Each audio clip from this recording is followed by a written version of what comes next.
그 명지대 심리학과 교수님이 김정훈 교수님이라는 분이 있는데, 이분이 신문에 쓴 칼럼을 좀 읽었습니다.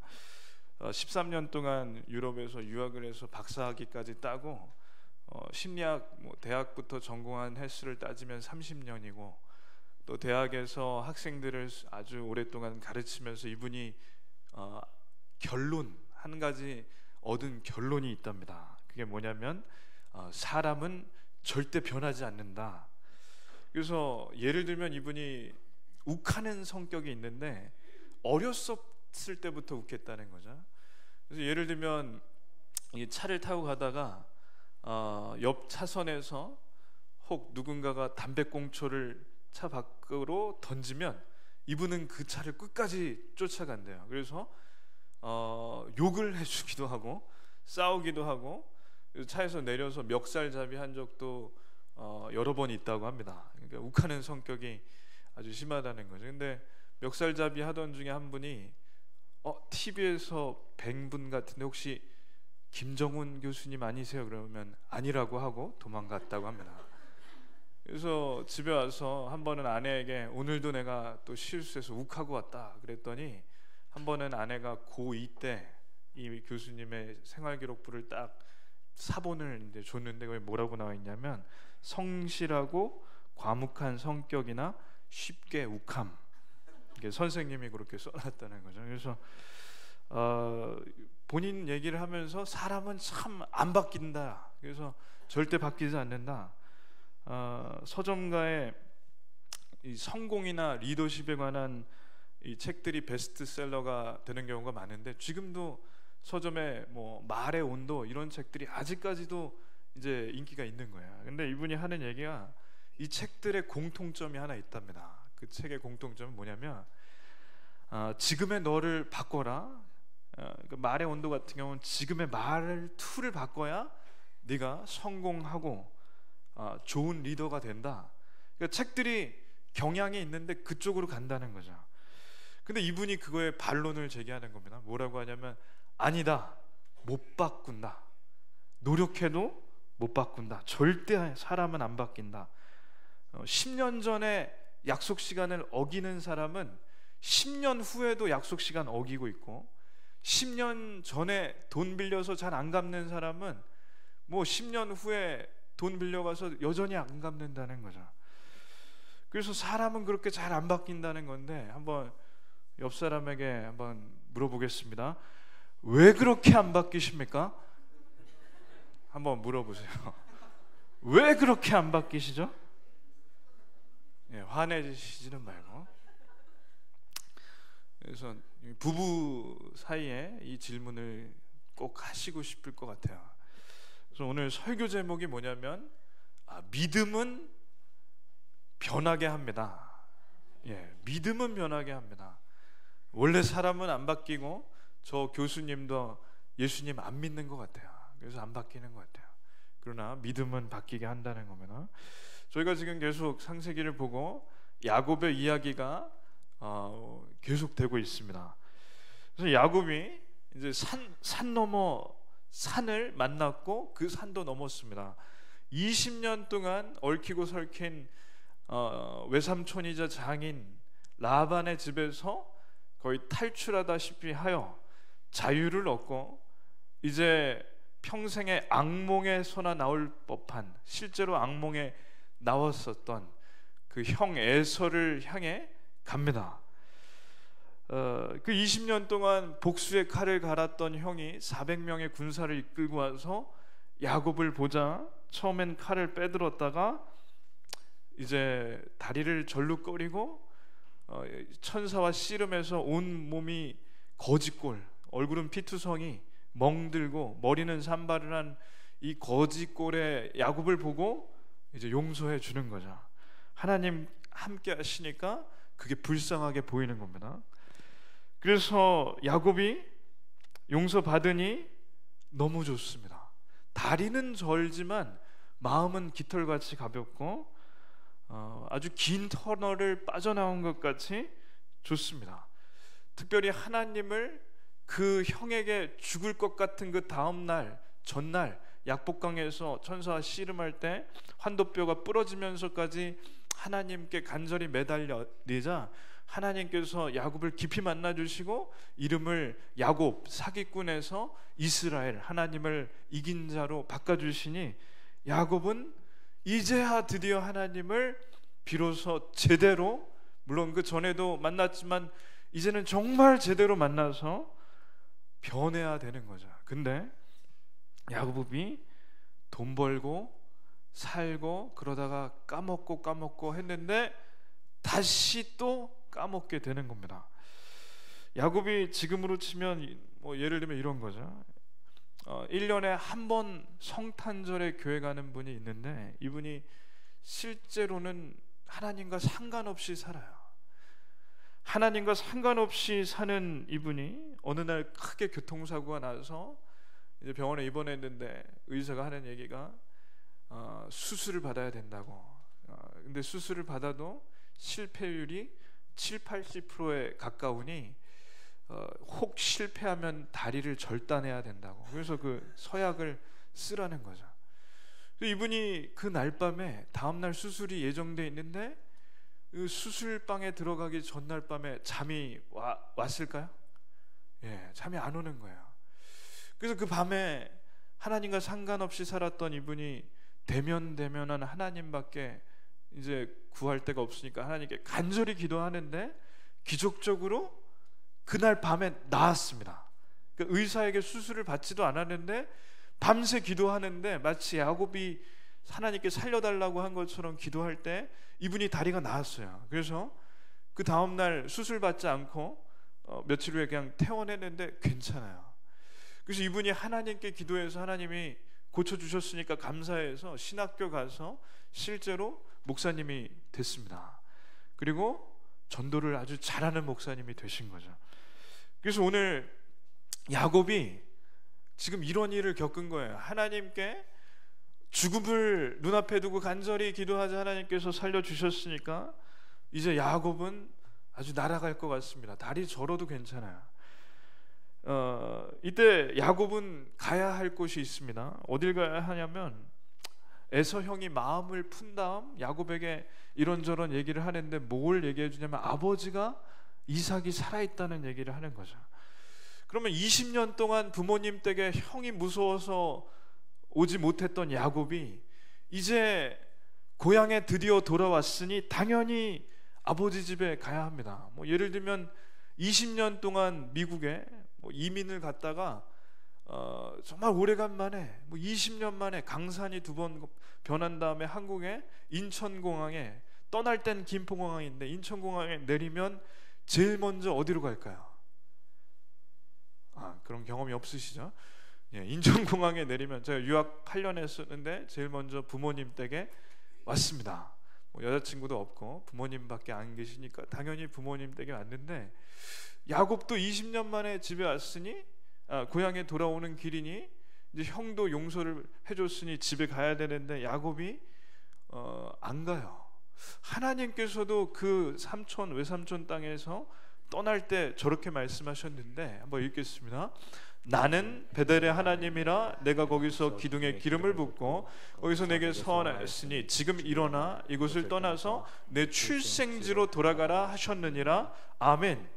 그러니까 하나님도 야곱에게 네 출생지로 돌아가라 말씀하셨으니 이제 당연히 아버지 집에 가야 되는데 야곱이 안 갑니다. 아버지께 한 번도 보여드리지 못한 며느리들 그리고 손주들 12명이나 지금 되는 이 손주들 아버지 보여드리면 얼마나 좋아하시겠어요. 저희 부모님도 하람이, 하빈이, 하율이, 은찬이, 은겸 이 5명 얼마나 보고 싶으신지 더 잘 보시려고 이렇게 백내장 수술도 하시고 아이들 잘 보시려고 그 애들 잘 보시려는 거죠. 그러니까 부모님이 자녀를 사랑하는 마음보다 조부모님, 할아버지, 할머니가 손주들을 사랑하는 마음이 더 크다고 하시던데요. 그러니 이 이삭이 얼마나 보고 싶었을까요? 그리고 더군다나 어머니 리브가는 야곱을 그렇게 좋아했는데 기다리다가 돌아가셨어요. 그러니 야곱이 어머니 산소에 당연히 아버지 댁에 갔다가 어머니 산소에 가야 되는데 야곱이 안 갑니다. 안 가요. 이상한 사람이야. 하나님을 제대로 만났으면 그동안 못한 효도를 아버지께 해야 하는데 아버지께 인사도 안 하는 거죠. 저희가 말씀을 통해서 그리고 경험을 통해서 알 수 있는 것은 하나님을 제대로 만나면 좋은 사람이 됩니다. 하나님을 제대로 만나면 사람들이 좋아하는 사람이 됩니다. 만약에 예수님 믿는데 교회 다니는데 사람들이 다 싫어하면요, 그 사람 예수님 덜 만난 거예요. 예수님 안 만난 가능성이 더 많아요. 믿음이 없는 거죠. 야곱이 그래서 가야 할 곳이 한 군데 더 있는데 돌베개 베고 잤던 그러니까 부모님 댁에서 형을 피해 도망갔을 때 외삼촌 집을 가다가 중간에 너무 급히 나오느라 돈도 안 가져 나오고 옷가지도 안 가져 나왔을 때 길바닥에서 자는데 그때 돌베개 베고 잘 때 사닥다리에서 천사가 오르내락 내리락 하면서 하나님의 음성을 들었습니다. 그때 하나님께서 뭐라고 말씀하셨냐면 한번 돌기둥을 쌓았을 때 말씀을 같이 읽겠습니다. 또 본즉 여호와께서 그 위에 서서 이르시되 나는 여호와니 너의 조부 아브라함의 하나님이요 이삭의 하나님이라 내가 누워있는 땅을 내가 너와 내 자손에게 주리니 아멘. 그러니까 하나님께서 이 땅을 떠날 때 20년 전에 약속을 하셨는데 뭐라고 하셨냐면 너는 다시 돌아올 때 이 땅을 내가 줄 테니까 너희 자손들하고 여기서 살아라. 그 땅의 이름이 야곱이 기둥을 쌓았던 베델이고 베델이 하나님의 집이라는 뜻입니다. 그래서 이 베델에 돌아와서 야곱이 살아야 되는데 야곱이 안 갑니다. 그러니까 아버지 집도 안 가고 하나님이 말씀하신 이 베델도 안 가고 어딜 가냐면 한번 그림을 보겠습니다. 저기 보시면 야곱이 에서 형을 만나서 화해를 한 다음 숫곳이라는 곳에 가는데 저기서 어느 정도 머물다가 세겜이라는 땅에 가요. 그러니까 야곱은 어딜 가야 되냐면 그 세겜에서 밑으로 베델을 가야 하고 바단 아람을 가야 되고 부엘세바를 가서 아버지 집에도 좀 들려야 되고 어머니 산소도 들려야 되고 베델에 정착해서 살아야 되는 게 야곱이 지금 가야 될 곳인데 안 가요. 그리고 숫곳에 있다 세겜에 갔는데 세겜은 도시이고 목축을 하기에도 좋은 땅입니다. 그리고 그 땅의 사람들은 하나님을 믿지 않았기 때문에 죄가 아주 죄가 만연한 땅입니다. 베델 하나님의 집 그리고 세겜 소돔과 고모라 같은 땅, 이 둘 중에 야곱은 어딜 가냐? 소돔과 고모라 같은 세겜 땅을 가는 거예요. 그러니까 우리로 치면 어디라고 할까요? 강남. 정확히 하시네요. 왜 어떻게 잘 아시죠? 강남에 입성하시려고 오건사님이 가시지 마십시오. 그래서 살기 좋은 땅인 강남 같은 세겜에 가는데 다음 장에 보면 35장에 아내와 자식들은 전부 우상을 섬기는데 야곱이 내버려 둡니다. 하나님을 안 믿는데 내버려 둡니다. 그러니까 하나님께서 가라고 하신 땅에 안 가고 라헬은 드라빔 우상을 섬기는데 내버려 두고 자식들도 우상을 섬겨도 그냥 내버려 두는 야곱은 아까 전에 예를 들면 그 목사님은 교통사고 난 다음 신학교 가서 하나님이 살려주셨다고 목사님이 됐는데 야곱은 하나님께서 만나주시고 또 만나주시고 살려주시고 인도해주시고 죽음에서 구해주셨는데 신학교를 가는 게 아니라 세겜 땅에 강남 땅에 가서 정말 즐겁게 살려고 그렇게 갑니다. 얼마나 사느냐? 성경학자들마다 다른데 약 최소 8년에서 10년 가까이 이 땅에 삽니다. 제가 볼 때는 차라리 에서 형이 좀 더 나은 것 같아요. 에서 형은 원수 같은 동생 20년 만에 만날 때 칼을 빼들고 갔다가 다리 절뚝거리고 불쌍하게 이렇게 걸어오니까 용서해주고 눈물을 흘리면서 안아주고, 너의 아내이냐, 너의 자식들이냐, 너 선물 나는 안 받아도 된다, 깨끗이 용서해주고, 성경에 보면 그 이유로 야곱에게 복수하러 왔다는 그 성경이 없어요. 야곱이 형에게 복수 당했다는 그 말씀이 없다는 거죠. 그러니까 차라리 에서는 화끈한 것 같아요. 동생을 용서하고 완전히 변했는데 야곱은 안 변합니다. 그래서 옆 사람에게 한번 물어보겠습니다. 왜 그렇게 안 변하십니까? 물어보세요. 예. 왜 그렇게 안 변하십니까? 예. 예. 제가 야곱을 묵상하면서 이제 한 권사님이 생각이 났습니다. 우리 교회 아닙니다. 이 권사님 남편분이 사업을 하는데 굉장히 잘 됐어요. 그 처음에 시작부터 잘 된 건 아닌데 하여튼 잘 됐습니다. 근데 이 남편분이 얼마나 잘 됐는지 차를 이제 2-3년에 한 번씩 바꾸는데 다 외제차고 아주 새 차만 바꾸는데 그 사업이 잘 된 거죠. 돈도 꽤 있고. 근데 이분이 젊은 여자분이랑 바람을 피는 겁니다. 그래서 권사님이 발견을 하시고 이제 남편분과 대판 싸우고 남편분이 각서를 쓰고 이 여자분하고 헤어졌어요. 권사님이 그 얘기를 저한테 다 하시는 거예요. 사실은 그분이 남편분에게 욕하는 문자를 보냈는데 방금 전에 저하고 통화를 해서 저한테 문자가 왔어요. 육두 문자가. 그래서 왜 권사님이 나랑 통화했는데 육두 문자를 보내시나 잘 읽어보니까 저는 아니에요, 다행히. 근데 읽어보니까 이 권사님이 실수한 걸 아시고 저한테 나중에 만나자고 하셔서 이런 사정이 있었는데 목사님 기도해 달라고 하는데 대낮에 카페에서 막 우시는데 남편이 사업이 잘 된 다음부터 계속 바람을 핀다고 하는 거예요. 그래서 지긋지긋하다는 거죠. 각서만 쌓아놨다고. 그래서 그 다음 각서 쓴 다음에 또 다른 여자한테 문자를 보내다가 남편이 그걸 이제 목욕탕 안에 들어가면서 핸드폰을 권사님 보고 발견하셔서 저한테 얘기를 하는 거예요. 어떻게 이런 일이 있냐고. 사업이 잘 되기 전에는 생활이 좀 안정되는 것만 해도 감사하다고 하나님께 기도했는데 정작 사업이 안정을 넘어서 너무 잘 되니까 남편이 돈이 많아서 그런지, 돈 많은 남자를 여자들이 좋아해서 그런지 어떤 여자분은 빚까지 갚아주고 이 남편분이 이렇게 사는데 어떻게까지 이 권사님이 얘기하냐면 울면서 차라리 사업이 망했으면 좋겠다는 얘기까지 하더라고요. 오늘 그 얘기를 듣고 참 충격을 받았는데 이 남편분이 사고를 치고 나면 꼭 수요 예배를 간대요. 그리고 금요 예배를 가고, 남편분도 집사님이시라. 그래서 저한테 질문이 뭐냐면 남편이 왜 이렇게 안 변하는 거냐고.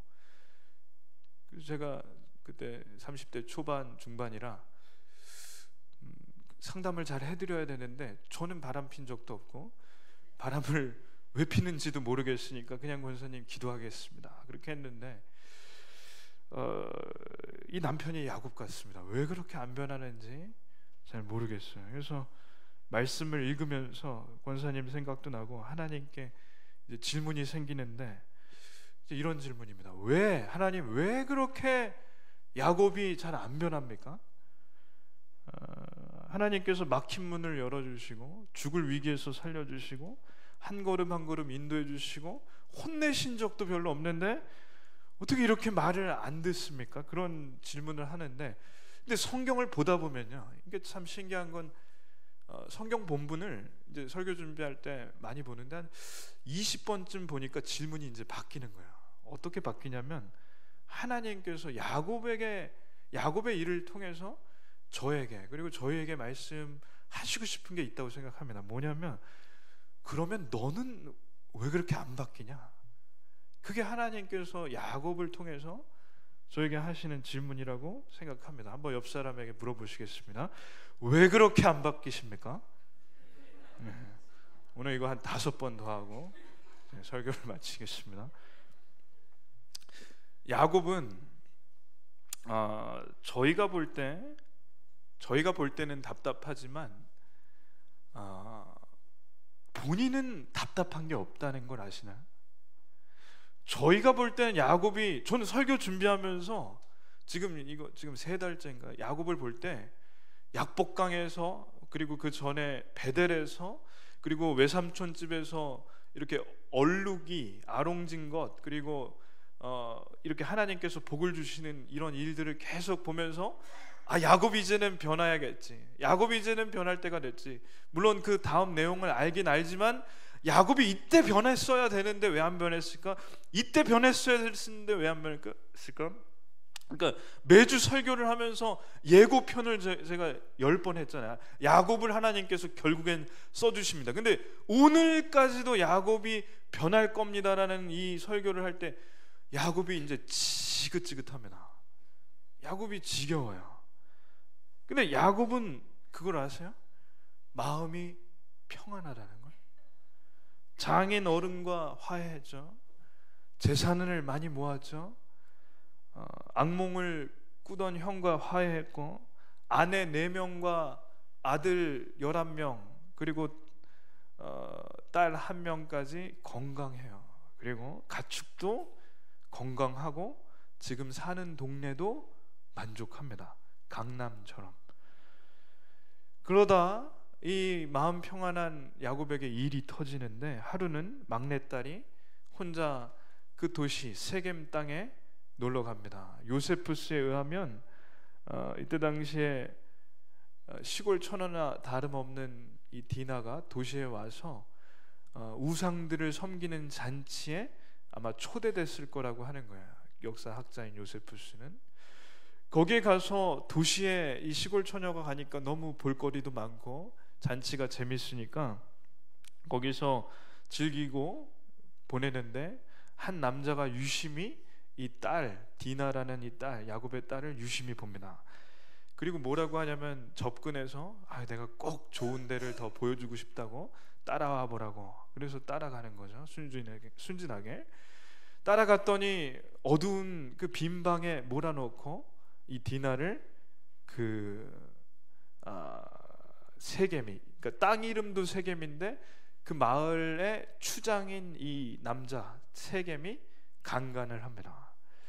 그래서 이 추장인 이 세겜이 디나를 강간하자 이 디나는 충격에 빠지죠. 그리고 이 소식을 들은 야곱과 온 가족도 충격을 받습니다. 이 강간한 세겜이 디나에게 사과를 하는데 자기 아버지에게 뭐라고 하냐면, 아버지, 전 저 여자가 너무 좋습니다. 너무 좋습니다.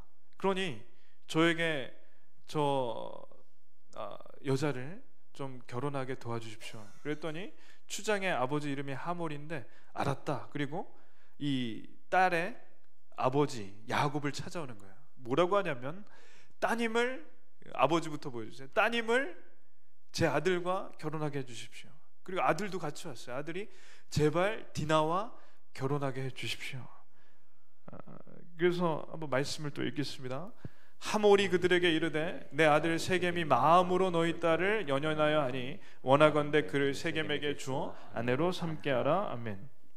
이게 강간한 아들의 아버지 대사인데 뭔가가 좀 빠져 있는 것 같아요. 뭔가가 빠져 있죠. 뭘까요? 오늘 오 권사님 컨디션이 좋습니다. 죄송하다. 아니 아들이 남의 집 귀한 딸을 강간했는데, 성폭행범인데 제일 먼저 와서 결혼하게 해달라고 할 게 아니라 무릎을 꿇어야죠. 무릎을 꿇고 정말 죽을 죄를 졌습니다. 울어야 되고 사과를 해야 되고, 정말 죄송합니다. 이걸 어떻게 책임져야 될지 모르겠지만 혹 은혜를 베푸셔서 용서해 주시고 가능하시면 제 아들을 거둬달라고. 근데 이 아버지는 너무 뻔뻔한 것 같아요. 와서 이미 엎질러진 물을 주워 담을 수 없으니 그냥 좀 결혼하게 하면 어떻겠냐. 그러니까 애들이 좋아서 한 건데 그렇게 하면 어떻겠냐. 그리고 아들도 좀 뻔뻔한 게 뭐라고 하냐면, 이 아들이 돈이 많은 것 같아요. 너네가 내게 말하는 거 다 줄 테니까 혼수도 예물도 뭐 필요한 거 명품백 몇 개 줄 테니까 뭐 이때 당시로 하면 가축대 뭐 1000마리 줄 테니까 얼마든지 줄 테니 그 딸을 저에게 좀 달라고. 그러니까 이게 아버지도 그렇고 부전자전으로 아들도 굉장히 뻔뻔하게 사과 한마디 없이 오는 겁니다.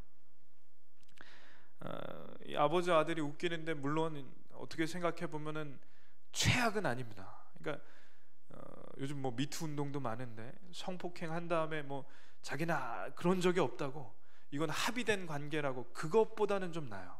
이 아들이 자기가 그래도 책임을 지겠다고 아버지한테 찾아와서 결혼하겠다, 이건 조금은 난데 그래도 뻔뻔한 거죠.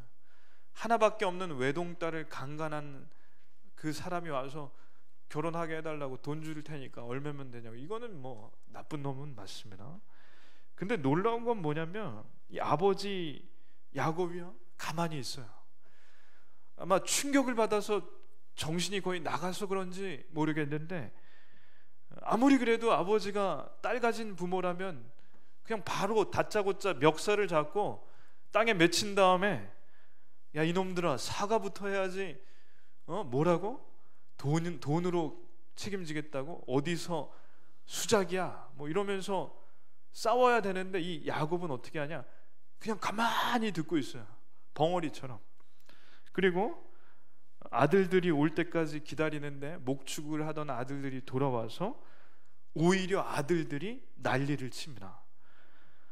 자기 여동생을 그렇게 한 강간범인 추장을 보고 눈이 뒤집히는데, 근데 이 아들들이 신기한 게 그럴 만한 아들들이 아닌데 꾹 참아요. 참고 뭐라고 하냐면 말씀을 읽겠습니다. 만일 너희 중 남자가 다 할례를 받고 우리 같이 되면 우리 딸을 너희에게 주며 너희 딸을 우리가 데려오며 너희와 함께 거주하여 한 민족이 되려니와. 아멘. 그러니까 야 결혼하는 거 우리가 오빠들인데 허락을 할 테니까, 아버지 대신에 우리가 그러니까 허락을 할 테니 조건이 하나 있는데 할례를 받아라. 할례만 받으면 우리 디나를 주고 너희 마을 사람들과 우리 마을 사람들 결혼을 자유롭게 하고 하나가 될 수 있다. 그러니까 이게 이 할례가 뭐 쉽게 얘기하면은 포경 수술이나 비슷한데, 이게 뭐냐면 하나님의 백성이라는 그 언약의 표시를 하는 겁니다. 이 야곱의 할아버지인 아브라함 때부터 시작된 이 할례는 이스라엘 백성들이 하나님의 백성이라는 표시를 몸에다가 새기는 겁니다. 근데 이 할례를 받으면 며칠간은 정말 아픈 거죠. 걷지도 못해요. 걷지도 못하고 화장실에 가면 아주 죽을 것 같아요. 그래서 움직이지도 못하는데 이 아들들이 꾹 참은 이유가 이겁니다. 할례를 받아서 움직이지도 못할 때 가서 다 죽여버리겠다, 그걸 마음에 품은 거예요. 그래서 이 강간당한 디나는 야곱의 첫째 부인인 레아의 막내딸인데, 이 막내딸 레아의 친오빠인 둘째와 셋째 오빠가 시므온과 레이예요. 시므온과 레이가 자기 친여동생이 이렇게 당하니까 복수의 칼을 갈면서 그렇게 얘기하는데, 이 아까 전에 왔던 아버지와 아들이 자기 마을로 돌아가더니 마을 사람들에게 이제 설득을 합니다. 우리가 할례만 받으면 정말 야곱의 가축들도 우리께 될 수 있고 우리가 그 이쁜 여자들하고 결혼도 할 수 있고 좋으니까 우리 할례를 받자. 그랬더니 이 아버지와 아들부터 해서 온 마을 사람들이 이 추장과 아버지의 얘기를 듣고 다 할례를 받습니다. 그래서 아파서 남자들이 다 죽으려고 해요. 제일 아픈 날이 셋째 날인데, 그날 시므온과 레이가 칼을 3일 동안 갈고 이 마을에 와서 화장실도 못 가고 있는 그 남자들을 다 싹 다 죽입니다. 다 죽여요. 그리고 그곳에 갇혀있던 동생 디나를 이제 탈출하게 해서 집으로 데려옵니다. 근데 말씀이 여기까지도 충격적인데 그 다음이 더 충격적이에요. 어떻게 되냐면 이 형제들이 이 시체가 있는, 남자들이 시체가 있는 데를 비집고 들어가서 시체의 유품과 그 마을에 있는 모든 그 돈이 될 만한 재물을 다 훔쳐오고 여자들까지, 아녀자들까지 데려오기도 하고 그렇습니다. 그러니까 완전 마을을 쑥대밭으로 만드는데 되로 받고 이제 말로 갚는 겁니다. 이 소식을 들은 야곱은요, 인생에서 가장 큰 충격을 받습니다. 그러니까 그 충격을 따지자면 형이 자기를 죽이러 400명의 군사를 이끌고 오는 날, 그날만큼 혹은 그것보다 더 충격을 받는 거예요. 아들들, 특별히 시므온과 레이에게 살인을 저지르고 강도짓을 했으니까 뭐라고 하냐면, 야, 어쩌자고 그랬냐, 이제 꼼짝없이 우린 망했다.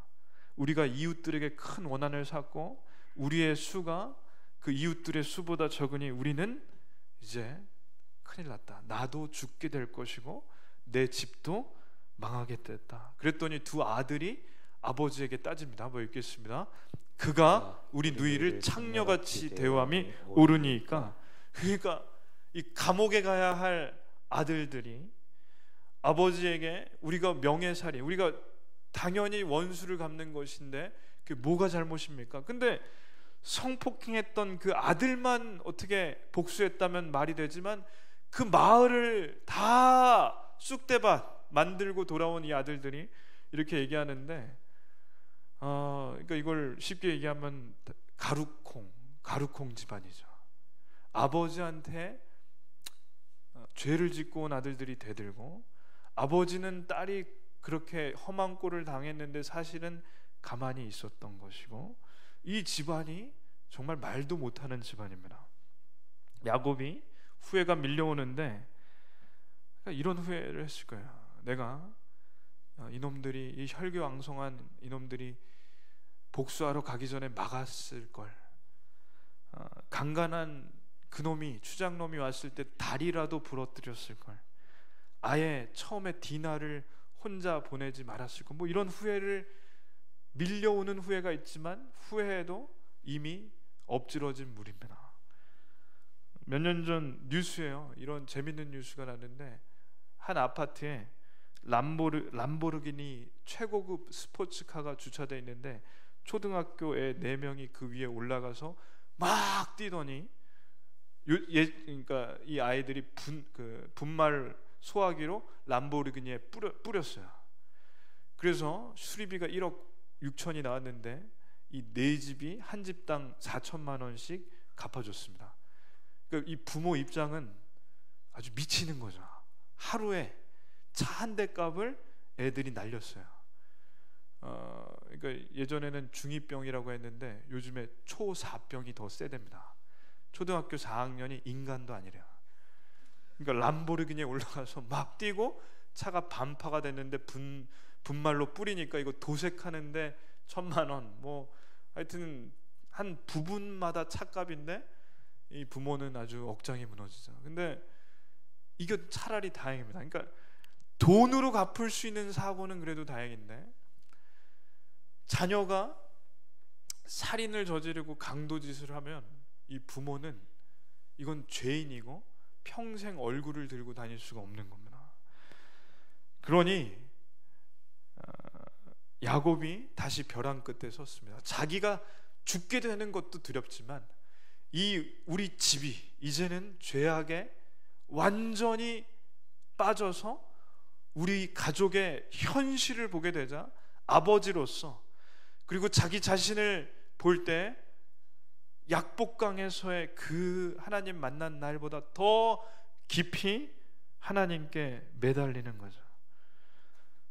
야곱이 이제까지 조금씩 변했는데 하나님께서 완전히 형에게 죽을 위기에서 살려주실 때 사실은 완전히 변해였었는데, 그 변해야 될 타이밍을 놓치고 결국엔 사고가 터진 다음에 이 야곱이 완전히 바뀝니다. 깨닫는 게 있죠. 완전히 바뀌는 것, 완전히 내려놓는 이유, 하나님께서 베델로 가라고 하셨는데 내가 하나님 말씀을 안 들었구나. 하나님만 의지해야 되는데 처자식이 우상을 섬겨도 내버려 둔 것을 하나님께서 정말로 싫어하셨구나. 그래서 내가 하나님 말씀을 이렇게 안 듣는 것 이제는 바꿔야겠구나. 그래서 이날 드디어 야곱이 바뀝니다. 그러니까 야곱이, 아마 저는 이렇게 생각해요, 본인도 바꾸고 싶었을 것 같아요, 이제까지. 근데 사람은 정말 안 바뀌니까 본인의 노력과 본인이 이렇게 바꾸고 싶은 걸 아무리 말해온도, 뭐 베스트셀러를 읽어도 이게 안 바뀌는 겁니다. 고범죄라고 해서 고정적으로 짓는 죄는 바꾸고 싶어도 바뀌어지지 않고 끊고 싶어도 끊어지지가 않아요. 그 바람을 잘 피는 남편, 그 집사님처럼 그 죄가 끊어지고 사람이 바뀌는 건요, 결국엔 하나님께서 하시는 것이고 성령님이 위로 내조 충만하시고 저희 안에서 일하실 때만 바뀔 줄로 믿습니다. 어떤 사람은 약속 시간에 늦어요. 본인도 바꾸고 싶고 괴로울 거예요. 바람 피는 그 집사님, 본인이 바꾸고 싶겠지만 안 바뀌는 거예요. 저희가 다 그렇다는 거죠. 그런데 야곱이 드디어 바뀝니다. 딸이 강간당하고 아들이 사람 죽이고 강도짓 하니까 어떻게 바뀌냐면 35장 1절 2절에 나오는데, 하나님께서 베델로 가라는 말씀을 하시자 바로 갑니다. 그리고 처자식들에게 우상을 다 버리라고 합니다. 그리고 덧붙여서 하나님께 예배드리러 가라고 가야 하니까 깨끗한 옷, 정결한 옷으로 갈아입으라고 합니다. 그러니까 자식이 잘못되니까 야곱이 이제 바뀌는 거죠. 하나님께서 하라는 대로 하는 사람이 됩니다. 이제 말씀을 맺겠습니다. 저는 야곱을 통해서 이제 두 가지를 배웠습니다. 1번, 하나님께서 쓰시려는 사람은 쓸만한 사람으로 하나님께서 바꿔주십니다. 하나님은 저희를 쓸만하게 바꿔주십니다. 가끔 가다가 이런 경우가 있어요. 예수님 믿는 사람인데, 교회 잘 다니는데 왜 저러시나. 그러니까 그분의 좀 안 좋은 부분, 아쉬운 부분이 자꾸 반복되니까 저분은 저거에 죽을 때까지, 돌아가실 때까지 안 바뀌실 것 같다는 생각이 들 때가 있어요. 근데 야곱을 보니까 그분의 그 약점도 하나님께서 쓸만하게 바꿔주실 것을 믿습니다. 시간이 좀 걸린다고 생각합니다. 그리고 두 번째는 한번 따라 하시겠습니다. 하나님께서 선택한 사람은 끝까지 포기하시지 않습니다. 제가 하나님이면 그럴 리는 없지만 야곱을 진작에 포기했을 겁니다. 그러니까 20년이나 기다려줬는데 또 말 안 듣고 자기 하고 싶은 대로 세겜 땅에 가서 땅 사고, 강남에 땅 사듯이 땅 사고 할 때 진작에 포기할 것 같습니다. 근데